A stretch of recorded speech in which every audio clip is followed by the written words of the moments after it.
ശ്രീ അനിൽ ദേവ് സംവിധാനവും രചനയും നിർവഹിച്ച ഉറ്റവർ എന്ന സിനിമ ഇന്ന് കൈരളി തിയേറ്ററിൽ എനിക്ക് കാണാനിടയുണ്ടായി.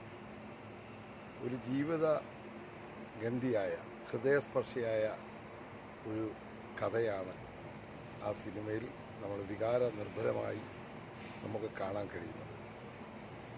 വളരെയേറെ കലാമൂല്യം കാത്തു സൂക്ഷിച്ച, എന്നാൽ കൊമേഴ്സ്യലാണെന്ന് ചോദിച്ചാൽ കൊമേഴ്സ്യൽ അല്ലാത്ത നിലയിൽ എല്ലാ കഥാപാത്രങ്ങളും നമുക്ക് നമ്മുടെ തൊട്ടു മുമ്പിൽ ജീവിച്ചിരുന്ന കഥാപാത്രങ്ങളാണെന്ന് കൃത്യമായി നമുക്ക് ബോധ്യപ്പെടും. ഓരോ സീനുകളും വളരെ ഭംഗിയായി നിർവഹിച്ചിട്ടുണ്ട്. ഞങ്ങളൊക്കെ ഒട്ടേറെ സിനിമകൾ തിയേറ്ററിൽ പോയി കണ്ടിട്ടുള്ള, തിരുവനന്തപുരം CET എഞ്ചിനീയറിംഗ് കോളേജിലെ വിദ്യാർത്ഥിയായിരിക്കുമ്പോഴൊക്കെ നമ്മളൊരു സിനിമാ മേഖലയിൽ നിരന്തരമായി സിനിമയെ നിരൂപണം ചെയ്യുകയും അതിനെക്കുറിച്ച് പഠിക്കുകയും ചെയ്തിട്ടുള്ള ഒരു സുഹൃത്താണ് അദ്ദേഹം. അദ്ദേഹത്തിൻ്റെ 4ാമത്തെ സിനിമയാണ്. നമ്മൾ തീർച്ചയായിട്ടും അത് കാണേണ്ടതാണ്. അതിൻ്റെ ഏറ്റവും വികാരനിർഭരമായ രംഗങ്ങൾ, അതിലെ അവതരിപ്പിച്ചിരിക്കുന്ന കഥകൾ, ആ കഥയുമായി ബന്ധപ്പെട്ട സംഭവങ്ങൾ, അതെല്ലാം നമ്മുടെ മുമ്പിൽ നടന്നതാണ് എന്ന് കൃത്യമായി ബോധ്യപ്പെടും.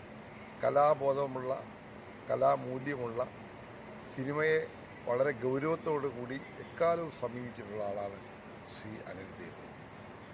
ഇതിൻ്റെ കഥ എന്ന് പറയുന്നത് ഒരു കഥയാണോ എന്ന് നമുക്ക് സംശയം തോന്നും. കാരണം യഥാർത്ഥമായ ഒരു സംഭവം നമ്മുടെ മുന്നിൽ നടക്കുന്ന പോലെയാണ്.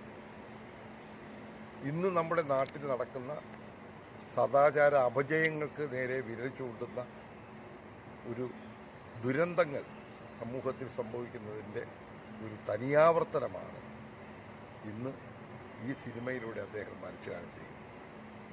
ഇത് ഉറ്റവരുടെ കഥയാണ്, ഉടയവരുടെ കഥയാണ്, കൂടെ ചേർത്ത് പിടിക്കുന്ന മനുഷ്യരുടെ കഥയാണ്, മണ്ണിൻ്റെ മണമുള്ള കഥയാണ്. തീർച്ചയായിട്ടും ഈ സിനിമ കാണേണ്ടത് തന്നെയാണ്. ഇന്ന് ഈ സിനിമ 2ാം വാരത്തിലേക്ക് കടന്നിരിക്കുന്നു എന്നുള്ളത് മലയാള സിനിമയിലെ പ്രേക്ഷകർ ഈ സിനിമയെ ഏറ്റെടുത്തിരിക്കുന്നു എന്നതാണ് വളരെ അഭിമാന അർഹമായ ഒരു സൂചന. അതുകൊണ്ട് എല്ലാവരും ഈ സിനിമയെ പിന്തുണയ്ക്കണം എന്ന് അഭ്യർത്ഥിക്കുന്നു.